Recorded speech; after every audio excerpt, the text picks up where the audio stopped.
Hi, today I'm out on my walk, gonna gather some bits and we're gonna have a go at making a dragon from the things that you can find while you're out on the walk. So let's get going.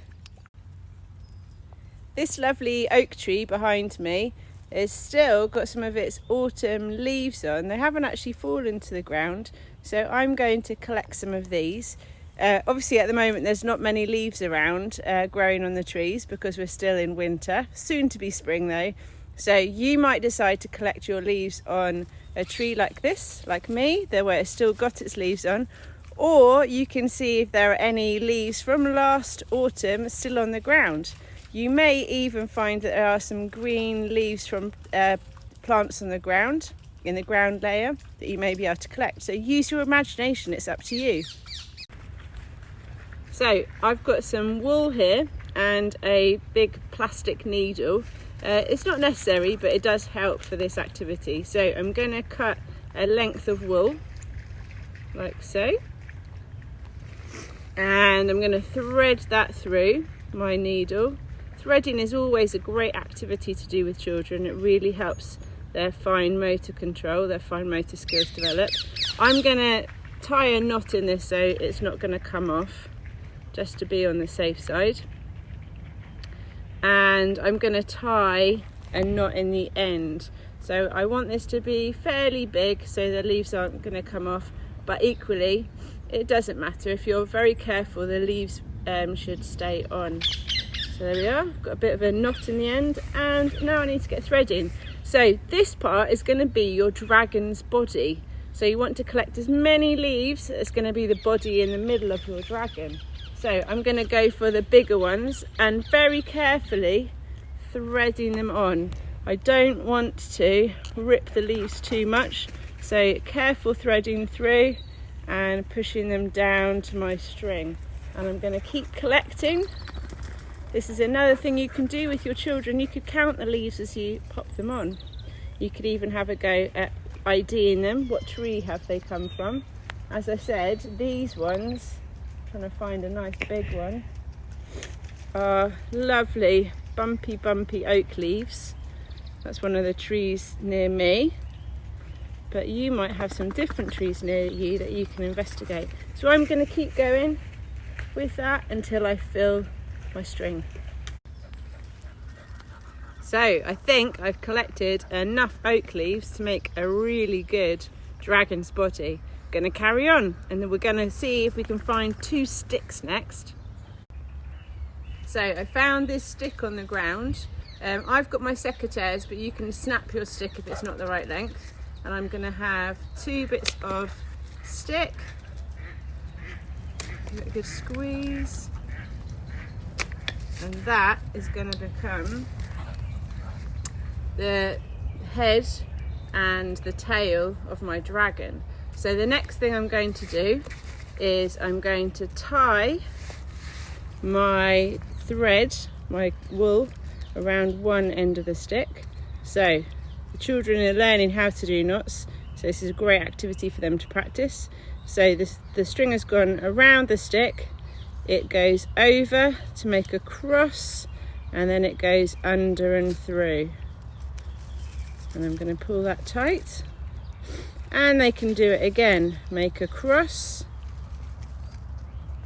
and the needle or the thread can go under and through that hole and pull it tight again. And we're going to do the same with the thread on the other end. So we're going once again, make a cross with the string, going under and through, and making a cross with the string, going under, through and pull. And then we have got the head and tail of our dragon. Now, if you haven't got enough leaves on, you can either spread them out along your string so they fill the body of the string, or you can tie this a little bit shorter. Wind it around and make it a bit shorter, like so. So next, my dragon needs a bit of a head and a tail. So I've got some clay here, but you can use plasticine, you could even use mud. So I'm going to separate my clay into 2 balls. My first ball is going to be the head, and it's going to go on one end of my stick, like so, so just squidging it on. And the other bit is going to be the tail. So I'm going to press it on, and I'm going to sort of give it a bit of a tail shape like that. Right, now for the decoration. So while I'm out and about, I'm going to be looking for things that could decorate my dragon. Could I give it some ears or some sharp teeth, maybe some eyes or some scales? So look around you while you're out on your walk and see what you can find that will be great decoration for your dragon. I found some fantastic moss. Have a look at this. It's so furry, and I'm going to use a small bit of it. Now, what does it look like? I think it could decorate the tail of my dragon. So I'm just going to press it in to the clay there and carry on with my walk.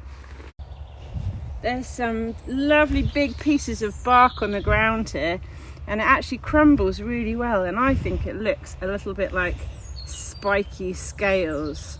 So I'm gonna break a few pieces off, and I'm gonna put them along the back of my dragon's tail to really bring it alive. Big piece, maybe at the end there, to scare off. Wow, that looks great.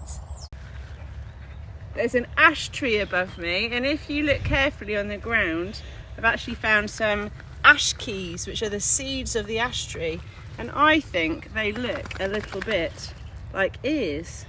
So I'm going to give, or horns, maybe they could be horns. I'm going to give my dragon 2 ash key horns. What does he need next? If you have any ivy out at the moment, like this lovely ivy here, it's got these beautiful berries on at this time of year, which look a bit like eyeballs. So here you are, Mr. Dragon. You have now got 2 eyes. Now I'm starting to think about his jaw, and I'm going to bring his mouth out a little bit. So he's got a bit of a snout and maybe a bit of an open mouth. There you are, Mr. Dragon, so you can start eating things. Now we need to find you some teeth. So I've decided, I think these are going to be horns, because I found something that's more ear shaped. So nice little leaf there for his ear. Real dragons have ears and horns, so they can hear people come in. There we are. Well, that's a bit floppy. I'm going to take off the stalk. You may need to adapt your dragon as you go. That's better, Mr. Dragon. There he is. Still need him some teeth. Let's keep looking. I think we found some teeth. This plant grows a lot near where we are. This is hogweed.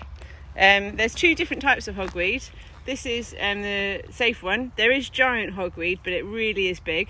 But this lovely hogweed has white flowers on, and at this time of the year has these beautiful seeds on, which to me are going to make perfect teeth. So I'm going to add on some of these lovely teeth, Mr. Dragon, so you can go. Ah, they're looking good. There we are. What will you find to make your teeth? So the last thing dragon needs is fire, and I think something that looks a bit like fire coming out. It's back to our lovely bumpy oak leaves. So I'm going to stick that in the back of his mouth. Fire breathing dragon. So there he is, from all of the things that we found while we're out on our walk. Our fire breathing dragon, ready to meet George. I hope you have a go at making your own dragon. It doesn't have to look like mine. You can make them all different using different resources that you find in your local area. The most important thing is to get outside, use this activity to engage with your environment. Have a look around you, see what you can find. Have a great time. I'd love to see how you get on. Please send your photos through. I'd love to see them. Good luck.